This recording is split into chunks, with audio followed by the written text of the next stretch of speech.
Xin kính chào quý bà con và quý anh chị đang theo dõi kênh Miệt vườn Tây Nam. Sáng hôm nay ngày 24 tháng 4 năm 2026, kênh xin gửi đến bà con bản tin phân tích nhanh diễn biến thị trường ớt tại khu vực đồng bằng sông Cửu Long và các vùng trồng trọng điểm. Những thông tin thực tế tại vườn sẽ giúp bà con có thêm cơ sở để chủ động hơn trong việc thu hoạch và tiêu thụ trong giai đoạn nhiều biến động hiện nay. Thưa bà con, thị trường ớt hiện tại vẫn đang tiếp tục duy trì trạng thái giá thấp kéo dài, phản ánh một chu kỳ suy giảm sâu và dai dẳng hiếm gặp trong nhiều năm trở lại đây. Mặt bằng giá không chỉ giảm mạnh mà còn neo ở vùng thấp suốt hơn 2 tháng sau Tết, cho thấy thị trường chưa có đủ lực để phục hồi. Xét trên phương diện cung cầu, nguồn cung tại các vùng trồng miền Tây vẫn còn tương đối dồi dào, trong khi sức tiêu thụ chưa có sự cải thiện rõ rệt. Thị trường vẫn phụ thuộc chủ yếu vào kênh nội địa, còn xuất khẩu chưa đóng vai trò đáng kể trong việc giải phóng áp lực dư cung. Điều này khiến giá ớt tiếp tục dao động trong biên độ hẹp và chưa hình thành xu hướng tăng rõ ràng. Ở từng nhóm sản phẩm, ớt hiểm xanh và ớt xiêm xanh hiện dao động quanh mức 18 đến 22.000 đồng mỗi ký. Mức giá này tuy có sự linh hoạt theo lứa hái nhưng nhìn chung vẫn thấp, chưa đảm bảo hiệu quả kinh tế cho người trồng.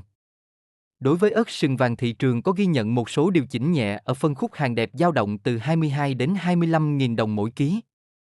Tuy nhiên, hàng cổ nhì và hàng chợ vẫn duy trì ở mức thấp khoảng 15 đến 16.000 đồng mỗi ký, khiến biên lợi nhuận bị thu hẹp đáng kể.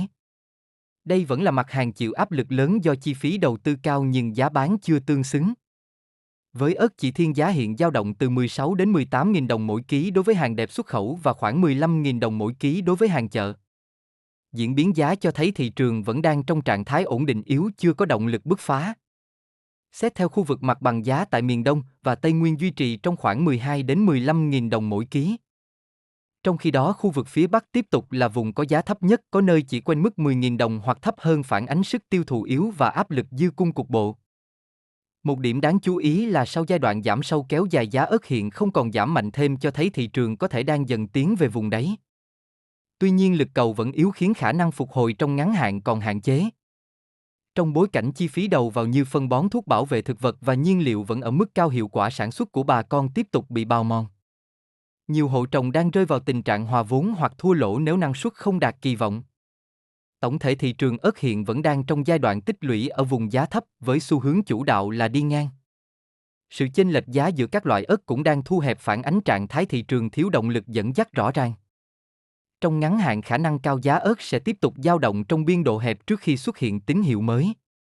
Để có thể phục hồi bền vững, thị trường cần sự cải thiện rõ rệt từ phía nhu cầu tiêu thụ hoặc sự sụt giảm mạnh hơn của nguồn cung. Vì vậy, trong giai đoạn hiện tại, bà con nên theo dõi sát diễn biến thị trường, cân nhắc thời điểm thu hoạch và hạn chế bán ra ồ ạt khi giá còn thấp. Sau đây em xin cập nhật chi tiết giá thu mua ớt các loại tại một số khu vực các địa phương để bà con mình tham khảo đưa ra quyết định giá bán cho vườn ớt của nhà mình nhé. Ớt hiểm xanh, ớt xiêm xanh dao động 18.000 đến 22.000 đồng mỗi ký. Giá thấp biến động nhẹ theo lứa hái. Ớt sừng vàng hàng đẹp hàng VIP 22.000 đến 25.000 đồng mỗi ký. Hàng cổ nhì hàng chợ 15.000 đến 16.000 đồng mỗi ký. Giá có điều chỉnh nhưng vẫn ở mức thấp. Ớt chỉ thiên hàng đẹp xuất khẩu 16.000 đến 18.000 đồng mỗi ký. Hàng chợ hàng cổ nhì khoảng 15.000 đồng mỗi ký. Miền Tây Vĩnh Long, Đồng Tháp, Cần Thơ, Hậu Giang. Ớt hiểm xanh 18.000 đến 22.000 đồng mỗi ký. Ớt sừng vàng 15.000 đến 25.000 đồng mỗi ký. Ớt chỉ thiên 15.000 đến 18.000 đồng mỗi ký. Miền Đông và Tây Nguyên dao động 12.000 đến 15.000 đồng mỗi ký. Khu vực phía Bắc giá rất thấp, khoảng trên dưới 10.000 đồng mỗi ký.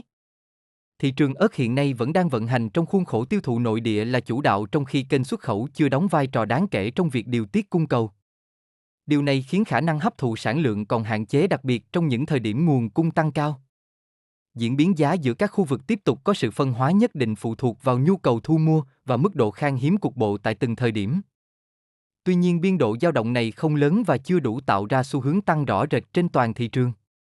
Xét về mặt bằng chung, giá ớt hiện vẫn đang nằm dưới ngưỡng đảm bảo hiệu quả kinh tế. Trong bối cảnh chi phí đầu vào duy trì ở mức cao, lợi nhuận của người trồng tiếp tục bị thu hẹp, thậm chí nhiều trường hợp chưa đạt điểm hòa vốn. Thị trường ớt ngày 24 tháng 4 năm 2026 tiếp tục duy trì trạng thái tích lũy trong vùng giá thấp, với xu hướng đi ngang là chủ đạo. Trong ngắn hạn chưa xuất hiện tín hiệu đủ mạnh để xác lập một chu kỳ tăng giá mới. Khả năng phục hồi sẽ phụ thuộc lớn vào việc tái cân bằng cung cầu, đặc biệt là sự cải thiện từ phía nhu cầu tiêu thụ. Trong giai đoạn này, việc theo dõi sát diễn biến thị trường và chủ động lựa chọn thời điểm bán hợp lý sẽ là yếu tố then chốt giúp bà con hạn chế rủi ro và tối ưu hiệu quả sản xuất. Kênh Miệt vườn Tây Nam sẽ tiếp tục đồng hành cùng bà con cập nhật nhanh và chính xác diễn biến giá ớt cũng như nhiều mặt hàng nông sản khác mỗi ngày. Hy vọng những phân tích vừa rồi sẽ giúp bà con có thêm góc nhìn thực tế để chủ động hơn trong sản xuất và tiêu thụ. Kính chúc bà con nhiều sức khỏe, mùa vụ thuận lợi và sớm đón được tín hiệu giá tích cực hơn trong thời gian tới. Xin kính chào và hẹn gặp lại bà con trong bản tin tiếp theo.